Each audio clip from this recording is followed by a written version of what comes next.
Happy Wednesday, everybody. Pretty clean price movement today. Was able to catch a win. Been on a bit of a losing streak these past couple of days, but again, these are just one of the trades. One of the days that tells me if I'm able to stay patient enough and wait for my model to actually form, good things happen, right? And again, I think I learned something pretty big today, other than the trade itself. Something about me, like emotionally.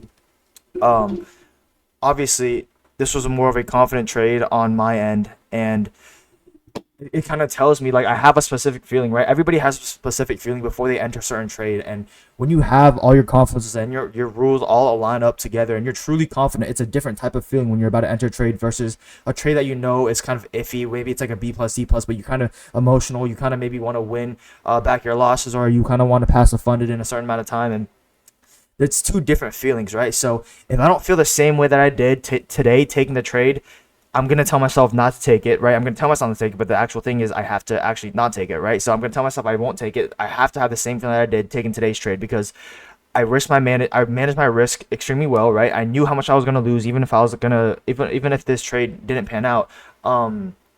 So moving on from this point on, I'm gonna try to aim to feel nearly the same way I did about this trade, which was decently, pretty confident.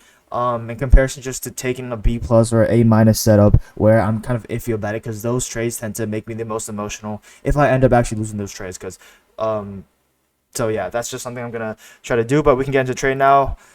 Just a quick recap on the bottom here. So 430 was.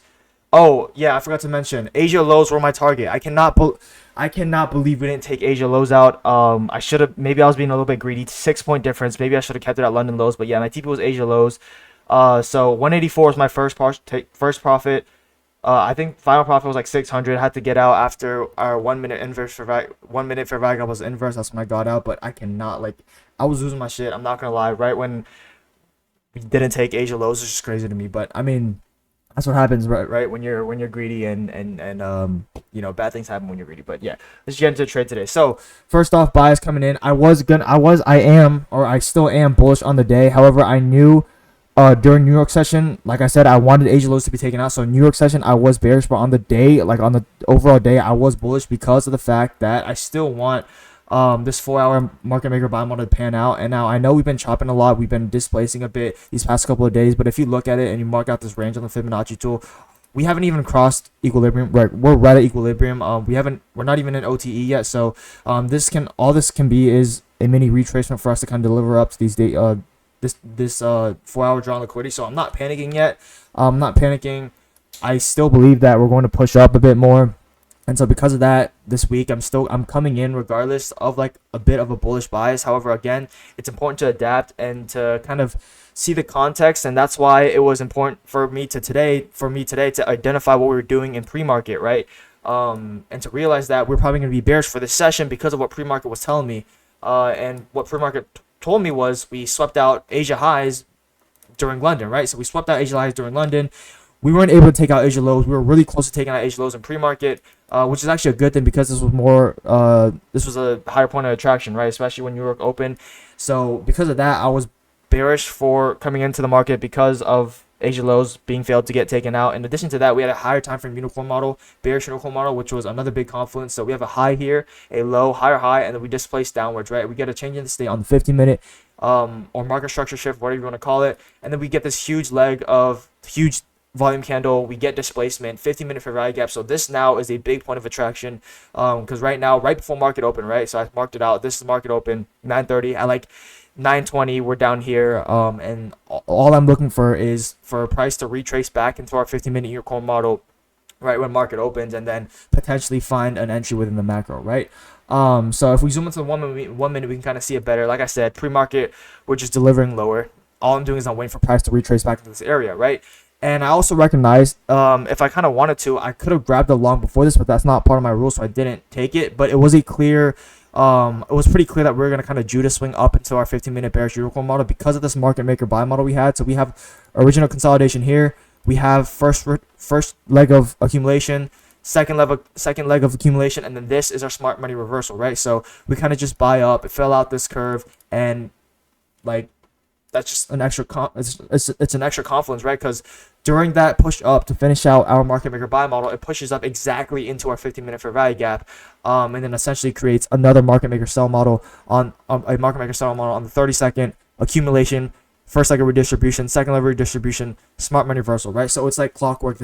It flows. When price is moving correctly like this, it's really easy to see where price wants to go because of the models, the market maker models.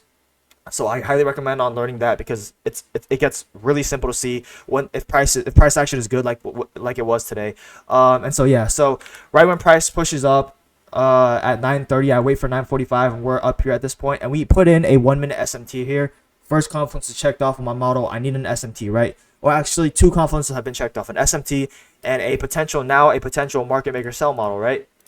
So two things have been crossed off, and in addition to that, we have a higher time frame confluence for the 15-minute unicorn model on the bearish 15-minute unicorn model. So now all I'm doing is I'm waiting to see if we get a lower time frame unicorn model on the 1 minute, something like that, right? So yeah, that's all I'm waiting for, and that's exactly what we get. We have a high here, a lower low, higher high, we displace down. Now my entry, I was looking, my first entry was somewhere over here, right? We had a fair value gap which got closed. That fair value gap basically, like, there was a fair value gap, and this candle just wicked off of it, so I didn't get an entry there, right? And then we displaced immediately down as soon as the macro time frame starts. And now I'm like, damn, if I miss this trade, it's whatever. It was a good setup, but if I miss it, it's whatever, right? If it doesn't give me entries, whatever. However, luckily we do get a 1 minute fair value gap here, and so now we do have a higher time unicorn model. No, not a higher time for unicorn. It's still a 1 minute. And now basically we have a fair value gap, so that's still a point of attraction.